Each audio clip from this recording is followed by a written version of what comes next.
नमस्ते विद्यार्थी मित्रों, आज आपण इयत्ता 8वीच्या मॅथमॅटिक्सच्या पुस्तकातील 9वं जे चॅप्टर आहे डिस्काउंट अँड कमिशन, त्याच्यामधला याच्या अगोदरचा व्हिडिओ डिस्काउंट याच्यावरचा आहे. आता आपण पाहणार आहे कमिशन. आता कमिशन हे आपल्या दररोजच्या ऐकण्यातला शब्द आहे. मग कमिशन कशावर मिळतं, कोण मिळवतं, कुठल्या व्यवहारामध्ये मिळतं, हे सगळं आपल्याला माहीत आहे. समजा एखादा प्लॉट, जमिनीचा प्लॉट असेल तो विकायचा आहे, किंवा शेतीमाल असेल तो विकायचा आहे, किंवा जनावरांचा बाजार असतो, त्यामध्ये गाई, बैल, शेळी, मेंढी, म्हैस हे विकायचं आहे. तर त्याला एजंट असतात, मग त्याला वेगवेगळी नावं आहेत. तर त्याला व्यवहार जुळवण्याबद्दल तो मध्यस्थ असतो.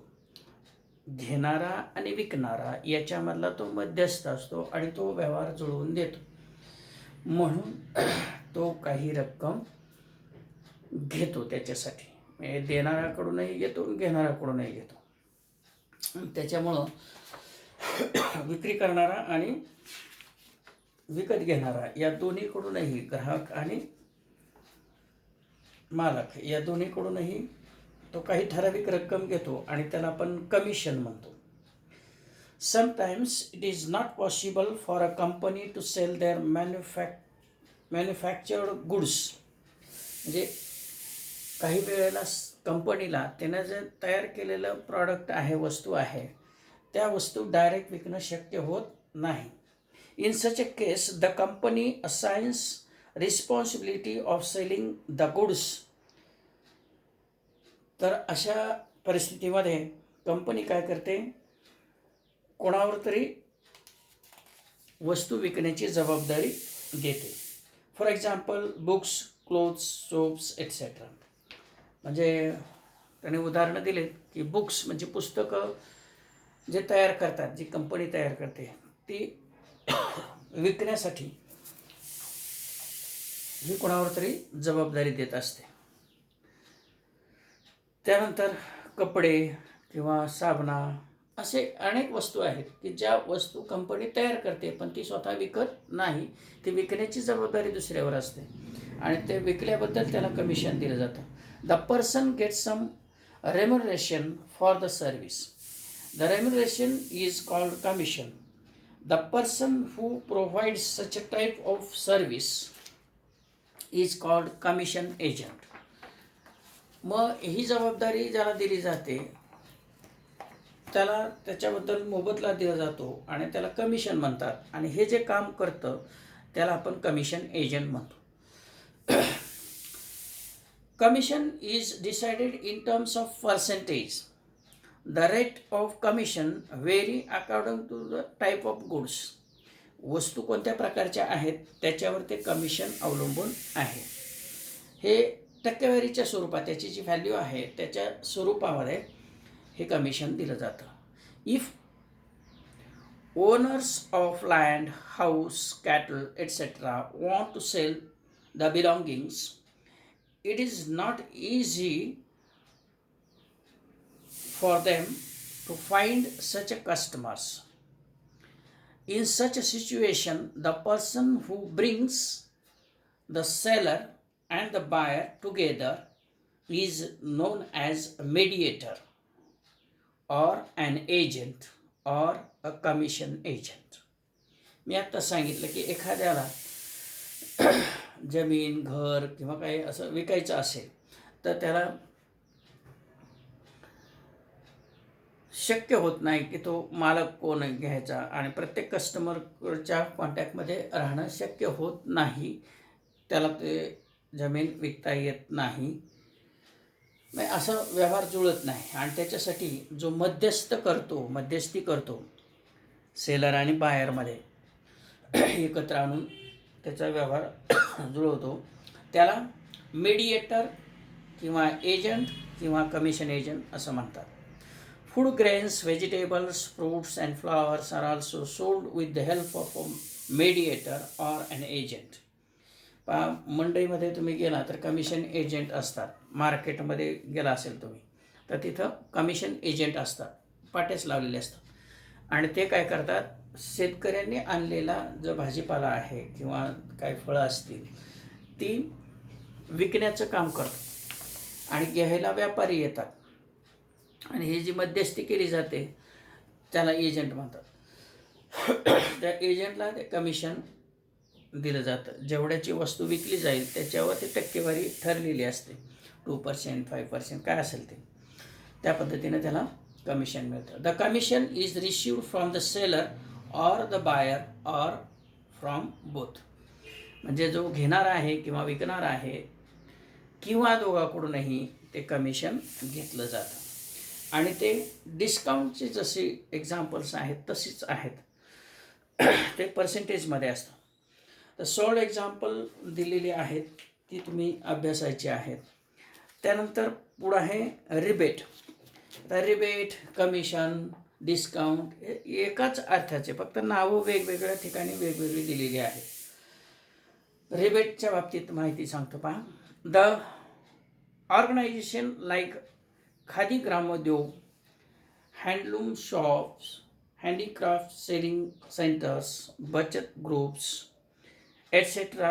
give attractive discount on special occasions. For example, at the time of Gandhi Jayanti, the Khadi textile goods are discounted for promoting Khadi. At such times, the amount of discount is compensated by the government. गव्हर्नमेंटतर्फे काही subsidy दिली जाते, काही commission दिलं जातं. This mandatory compensation is known as rebate. हे जे commission दिलं जातं किंवा कमी पैसे केले जातात त्याला रिबेट म्हणतात. Hence rebate is also a type of discount. The individual having income up to certain limit also receive some discount on their payable income tax. This discount is also known as rebate. जेव्हा income tax भरतो त्यावेळीही असं काही गोष्टीवर त्याला rebate मिळतो, सवलत मिळते, त्याला ते पण रिबेट असते, त्याला टक्केवारी असते. तर त्यानंतर सॉल्व एक्झाम्पल आहे ते तुम्ही अभ्यासायचं आहे. तर प्रॅक्टिस सेट 9.2 यामधली एक्झाम्पल्स पाहणार आहे आपण. John sold books worth ₹4,500 for a publisher. For this he received 15% commission. Complete the following activity to find the total commission John obtained. Selling price of books. Selling price of books is equal to दिलेली direct किती 4,500. इथे rupees लिहायचं, ₹4,500. इथं box आहे, इथं फक्त तुम्ही selling price किती आहे ते लिहायचं. रेट ऑफ कमिशन ते पण दिलेले डायरेक्ट. रेट ऑफ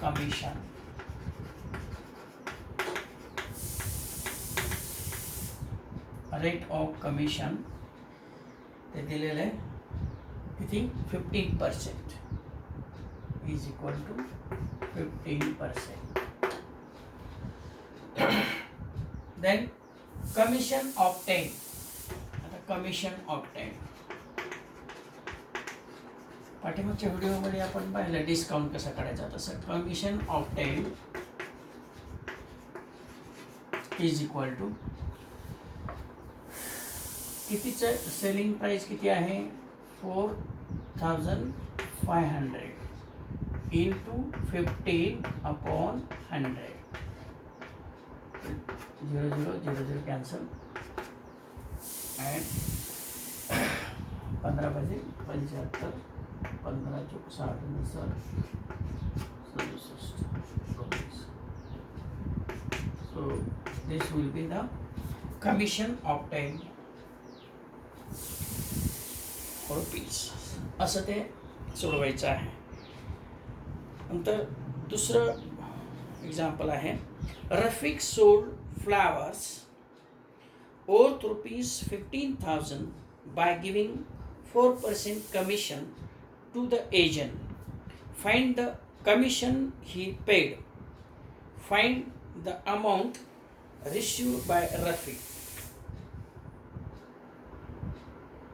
पहा, म्हणजे काय केलं, रफिकने फ्लावर्स विकले, फुलं विकली, कितीची, 15,000 रुपीची, बाय गिविंग 4% कमिशन, 4% कमिशन दिलं आणि त्याने फ्लावर्स विकले. तर find the commission he paid, तर त्याला किती कमिशन द्यावं लागलं, 4% काढायचं 15,000चं, ते कमिशन येईल. आणि find the amount received by Rafiq, रफिकला किती पैसे मिळाले ते आपल्याला काढायचं आहे. तर पहा, पहिलं काय येणार आहे आपल्याला, सेलिंग प्राईस. सेलिंग प्राईस किती आहे, 15,000. आता हे असं बुक्सच्या ऐवजी सेलिंग प्राईस एवढंच लिहितो मी. ते किती आहे,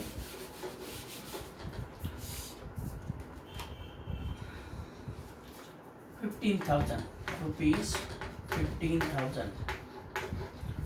Then rate of commission is equal to 4%.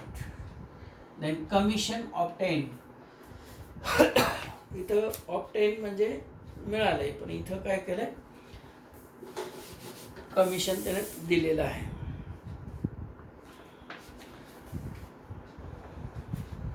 So commission is equal to percentage commission into selling price.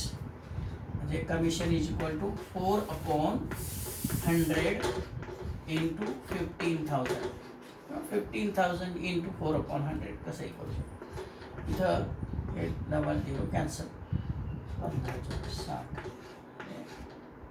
600 rupees, 600 हे कमिशन रफिकनं दिलंय.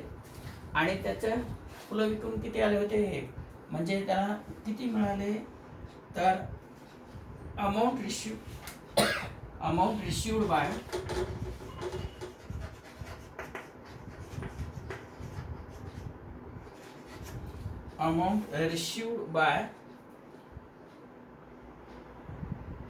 Rafiq, received by Rafiq is by Rafiq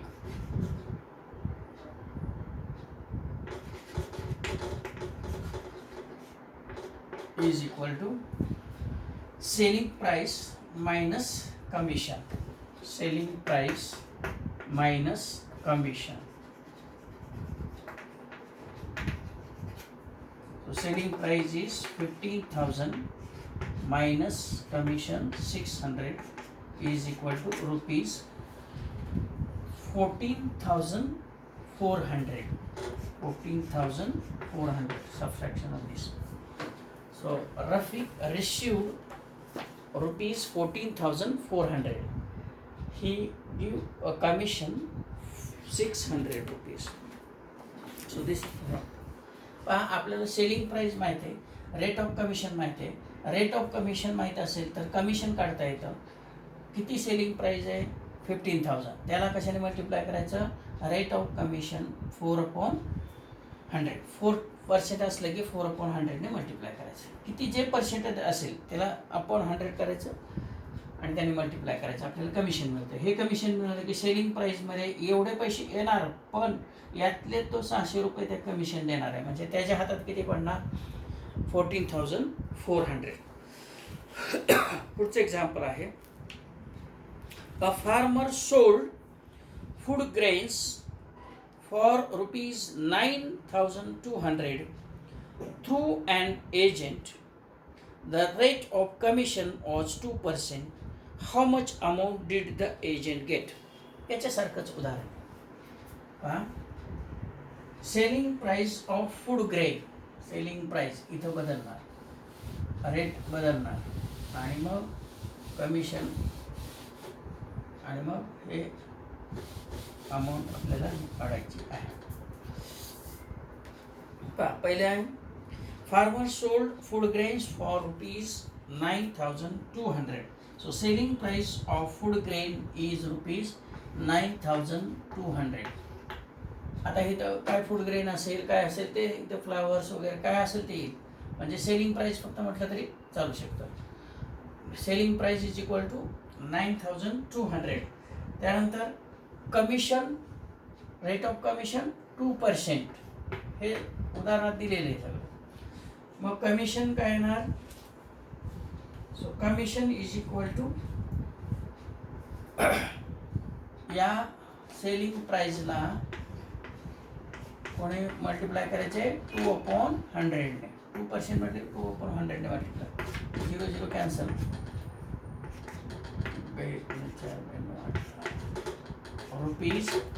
₹184. This is the commission. So agent got ₹184. त्या एजंटला किती पैसे मिळले तर एवढं कमिशनच तो घेणार आहे. किती आले 184. फार्मरला किती मिळाले तर ते यातून हे मायनस होणार. So agent got commission ₹184. असं ते सोपं आहे. फक्त केवढ्याचं विकलं सेलिंग प्राईस किती टक्के कमिशन आहे 2%. मग त्याला कमिशन किती मिळालं तर ते एवढं मिळालं. म्हणजे एजंटला ₹184 मिळाले. शेतकऱ्याला 9,200 रुपयातनं ₹184 कमी होणार आणि तेवढं ते मिळणार. पण ते आपल्याला विचारलेलं नाही. त्यानंतर पुढचं उदाहरण आहे Umatai purchase the following items from Khadi Bhandar. उमाताईने काय केलं खादी भांडारमधून काही वस्तू घेतल्यात कापडे घेतलेत. 3 sarees for ₹560 each. 6 bottles of honey for ₹90 each. On the purchase, she received a rebate of 12%. How much total amount did Umatai पे. तर पहा उमाताईने काय काय घेतलंय 3 साड्या घेतल्यात आणि त्या प्रत्येक साडीची किंमत किती आहे ₹560. पहिलं आपल्याला कॉस्ट किती झाली ते काढायचे. 3 साड्या आहेत. प्रत्येक साडी ₹560 आहे. एका साडीची किंमत ₹560 तर 3 साड्याची किती हे काढायचं आहे. त्यानंतर 6 bottles of honey for ₹90 each. एक बॉटल हनी म्हणजे मधाची बॉटल एक आहे ₹90. तर अशा 6 बॉटल घेतले तर त्याची किंमत काढायची अगोदर. म्हणजे 3 into the cost of 3 sarees. The cost of 3 sarees is equal to 3 into 560 is equal to ₹1,680. 3 साड्यांची किंमत ही झाली. त्यानंतर 6 bottle the cost of 6 bottles of honey is equal to 6 into 90 is equal to ₹540. आता हे साड्यांसाठी गेले हे याच्यासाठी मग टोटल कॉस्ट किती झाली तर ती टोटल कॉस्ट काढायची. Total cost is equal to rupees याची सम करायची आणि ती सम किती येते 2,220. 0 0 8 plus 4 12 carry 1 6 plus 6 12 carry 1 1 plus 1 2 rupees. Total cost. So rebate is equal to cost into rate of rebate. So rebate काढायचं आपल्याला. Rebate is equal to total cost किती 2,220 into किती पर्सेंट आहे 12%. 12/100ने याला मल्टिप्लाय करायचं. 0 0 कॅन्सल. त्यानंतर याने मल्टिप्लाय करायचं. किती येणार 12ने मल्टिप्लाय. तर हे 266.4 हे याची मल्टिप्लिकेशन एवढी येणार upon 10, which is equal to 266.4 means 40. So rupees 266.40. So this must be rebate. So amount paid is equal to total cost. आता रिबेट म्हणजे ही सवलत मिळाली, मग आपल्याला किती अमाऊंट पेड करावं लागेल. So amount paid is equal to total cost, that is 2220 minus rebate 266.40. आता पाहिजे पैसे नाही, मग हे वजाबाकी करताना असं करायचं आहे 2220.00 असं द्या आणि मग त्याच्याखाली 266.40 आणि याची सबट्रॅक्शन अशी करा.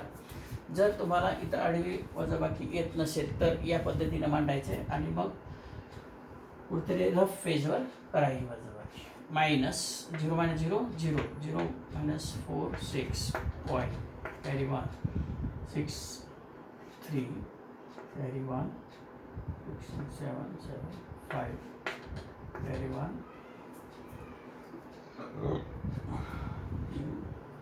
इक्वल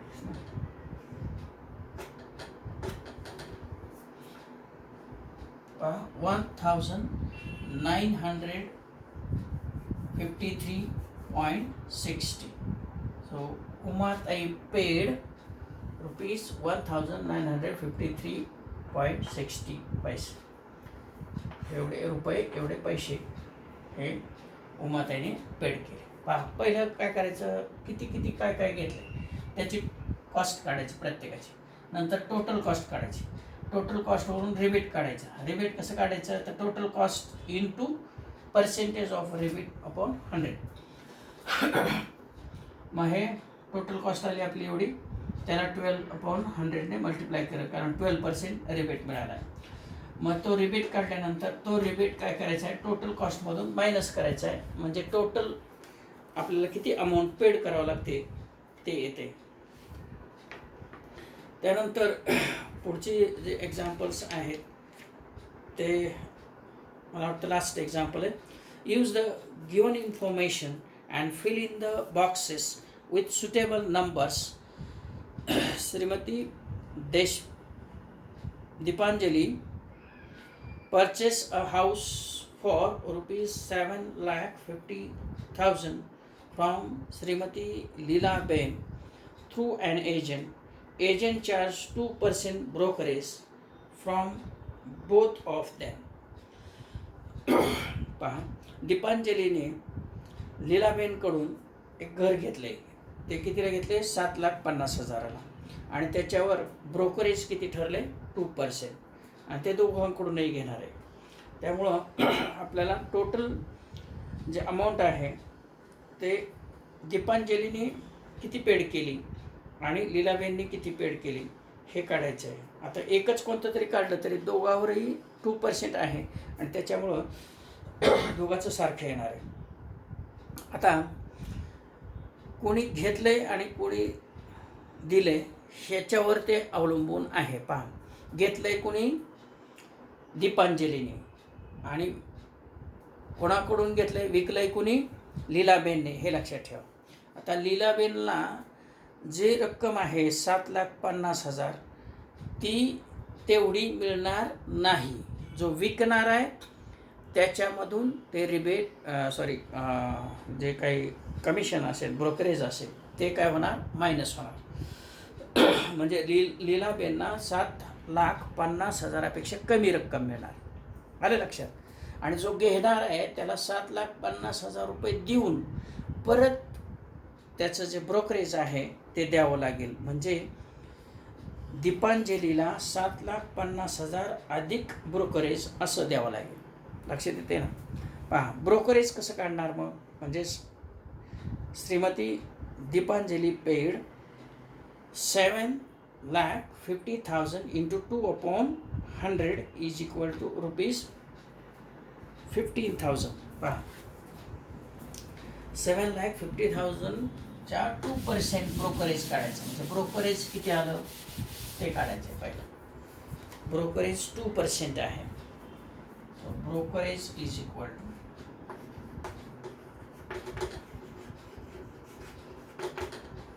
7,50,000 into 2%, म्हणजे 2/100 ने मल्टिप्लाय. 0 0 0 0 कॅन्सल. हे 0 0 10 sorry 15 14 so this is brokerage ₹15,000. हे ब्रोकरेज दोघांनाही द्यावं लागेल. मग Shrimati Leelaben paid brokerage of ₹50,000 and Shrimati Deepanjali paid brokerage of ₹50,000. दोन्हीचं सारखंच आहे पहा. आणि आता total brokerage received by the agent is double of this. म्हणजे हे ₹15,000 लीलाबेनकडून घेतलं आणि दीपांजलीकडूनही घेतलं. म्हणजे टोटल ब्रोकरेज किती मिळालं, तर हे 15 दुणे 30,000 म्हणजे ₹30,000. त्यानंतर cost of house Shrimati Deepanjali paid is, दीपांजलीने घेतले त्यामुळं त्याची जी कॉस्ट आहे 7,50,000 याच्यामध्ये काय होणार 15,000 ॲड होणार. म्हणजे काय होणार 7,65,000 एवढं दीपांजलीला द्यावे लागणार. आणि the selling price of house is, म्हणजे कोणाला मिळाली ती विकणाराला म्हणजे लीलाबेनला. सेलिंग प्राइस किती झाली त्याची 7,50,000 मायनस 15,000 7,35,000 रुपीज. ही जी रक्कम आहे ते घेणाऱ्याला भरावं लागली, कारण त्याची व्हॅल्यू एवढी आणि हे ब्रोकरेज हे त्याला ॲड करावं लागलं. हे ब्रोकरला ब्रोकरेज द्यावं लागलं. म्हणजे या दोन्हीची ॲडिशन एवढी किंमत दीपांजलीला द्यावी लागली घेणाऱ्याला. आणि विकणाऱ्याला हातात किती मिळालं, तर हे 7,50,000 त्या घराची किंमत आणि त्याच्यातून ब्रोकरला ब्रोकरेज दिलं 15,000, ते मायनस झालं आणि एवढं विकणाऱ्याच्या हातात पडलं. म्हणजे लीलाबेनला एवढे पैसे मिळाले. अतिशय सोपं आहे. पर्सेंटेज काढायचं म्हणजे ज्याचं पर्सेंटेज काढायचं आहे, समजा एक्सचं पर्सेंटेज काढायचं आहे. किती काढायचं आहे 5% काढायचं आहे. तर x × 5/100 असं मल्टिप्लाय करायचं. मग ते रिबेट असेल, कमिशन असेल किंवा आणखी काय असेल. लक्षात आलं. रिबेट कमिशन अतिशय सोपं चॅप्टर आहे. त्याच्यावरची उदाहरणं सोडवा आणि जेवढी प्रॅक्टिस करेल तेवढं तुम्हाला ते येऊन जाईल. असे आपण हे सगळे व्हिडिओज पाहिले, शाळेच्या सर्व शिक्षकांनी पाठवलेले व्हिडिओज. आता सर्वांनी मिळून ते व्हिडिओ पाठवलेले आहेत. त्याच्यातले 2-2 चॅप्टर आम्ही सोडून दिलेले आहेत, शिकवलेले आहेत, व्हिडिओ पाठवलेले आहेत. म्हणजे असे एकूण 9 चॅप्टर आपण पूर्णपणे शिकवलेले आहेत. पहिल्या भागामध्ये काही म्हणजे आपली चाचणी परीक्षा व्हायच्या अगोदर काही आणि नंतर काही, असं टोटल 9 चॅप्टर्स कंप्लीट झाले. तर या सर्वावर आपली एक फर्स्ट टर्म एक्झाम होणार आहे नोव्हेंबरच्या पहिल्या आठवड्यात. तर त्या परीक्षेसाठी हे सगळे 9 चॅप्टर आहेत आणि त्याच्यावरचे एक्झाम्पल्स तुम्ही सोडवायचे आहेत. ठीक आहे. Best of luck to your first term exam. Thank you.